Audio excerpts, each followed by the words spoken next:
In today's video, I'm going to teach you how to add OneDrive to Teams.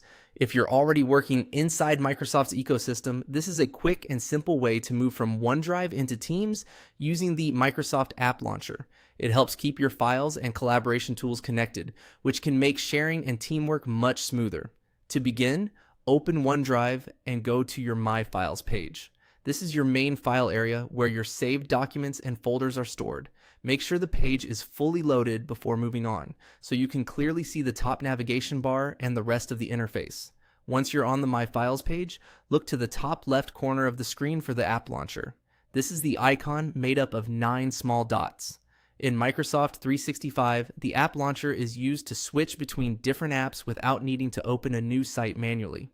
It's a useful shortcut, especially if you frequently move between OneDrive, Outlook, Teams, and other Microsoft tools. Click the 9-dot App Launcher to open the list of available Microsoft apps. Depending on your account and screen size, you may see Teams right away, or you may need to look through the menu a little more carefully. Take a moment to find the Teams app in that list. When you see Teams, click it. This opens Microsoft Teams from within the Microsoft 365 environment, effectively giving you access to Teams from OneDrive in just a few clicks. If Teams opens in a new tab or window, that's completely normal.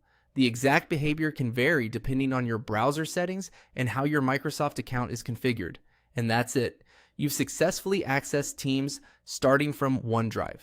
This is helpful if you want a faster way to move from file storage into communication and collaboration, especially when you're working on documents that may need to be discussed or shared with others in Teams.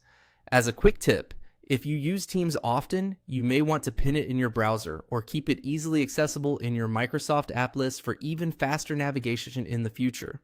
Also, if Teams doesn't appear right away in the launcher, try expanding the full app list, since some Microsoft 365 layouts hide less frequently used apps at first. Thanks for watching, and now you know how to add OneDrive to Teams.